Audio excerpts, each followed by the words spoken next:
Se nós dois levantarmos isso daqui, levanta isso daí. Beleza, os dois pesam a mesma coisa e a gente levantou de uma altura igual. Então, digamos, a gente fez o mesmo movimento do ponto de vista físico.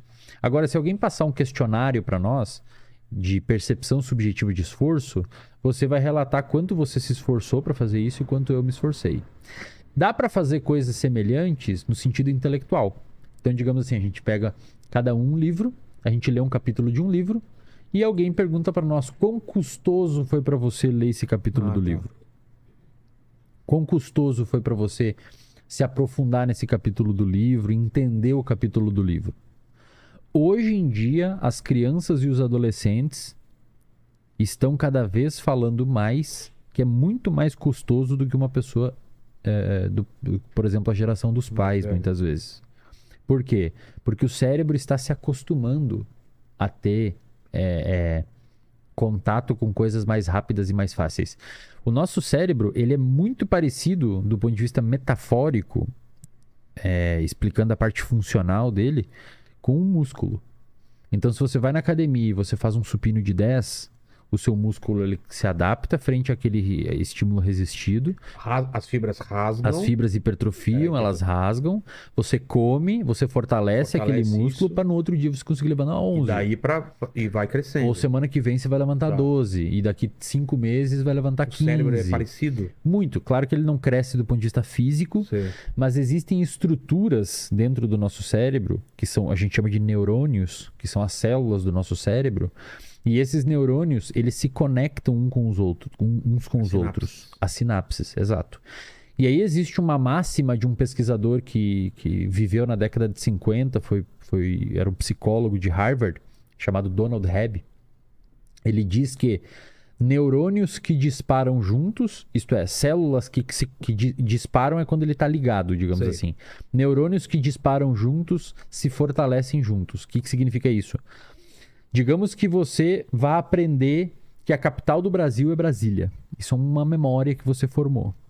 Quando você forma essa memória, vamos imaginar que existe aqui essa parede toda é feita de neurônios do seu cérebro. Quando você forma essa memória, algumas das luzes dos fios aqui da parede disparam, outros não. Uns sim, outros não. Como se ficasse uma trilha dentro do seu cérebro. Entendi. Essa trilha, quanto mais você fortalecer e mais você usar ela, mais forte ela tende a ficar.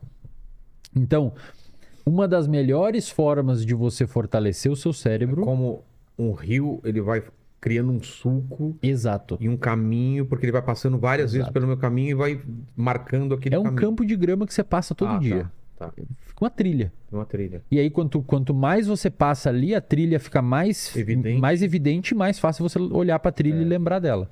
Aprendizado é assim, cara. Mais difícil você se perder. Mais difícil você se perder. Aprendizado, aprender coisas, é exatamente a mesma coisa. Só que em vez de ser a trilha, os seus neurônios se conectam juntos. E eles ficam conectados juntos. Existem algumas conexões de neurônios que ficam juntos tão fortes, mas tão fortes... Normalmente elas acontecem num contexto de trauma, que elas são o substrato neurobiológico do transtorno de estresse pós-traumático. O que é um transtorno de estresse pós-traumático? Você viveu um acidente de carro. Cara, aquilo ali formou tão forte uma memória no seu cérebro que você começa a ter medo de andar de carro de novo porque você tem uma memória muito forte de um trauma. E para quebrar isso daí é difícil. Tem algumas memórias, especialmente quando envolvem, por exemplo, abuso na infância, que elas tendem a ficar muito fixa, cara. Muito fixa. Escondida assim. às vezes? Então, podem esconder. Tem caso que a pessoa esquece?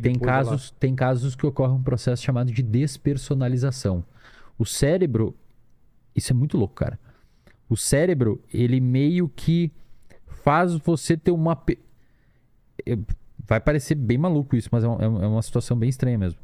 Despersonalização é tipo quando você sai de você e você se enxerga de fora, como se você fosse outra pessoa. Entendi. E o cérebro tende a fazer isso em alguns transtornos de estresse pós-traumático que tem despersonalização junto, principalmente com abuso e principalmente sexual. Não necessariamente físico, mas sexual. Abuso sexual é um trauma muito forte para o nosso cérebro. Muito agressivo. Preditor de muitas doenças psiquiátricas na idade adulta. E muitas vezes o cérebro tira a sua percepção de que é você no momento do trauma quase como se fosse uma forma de se proteger. De você falar, não fui eu que passei por aquilo, foi outra pessoa. De tão agressivo que é. Então aquela memória fica forte. E para quebrar, cara, é muito complicado, mas envolve um processo gigantesco de psicoterapia, que a gente chama de psicoterapia cognitiva comportamental, envolve o processo de dessensibilização, enfim, aí é todo um esquema gigantesco. Medicamento também, às vezes? Quando necessário, é importante medicamento também.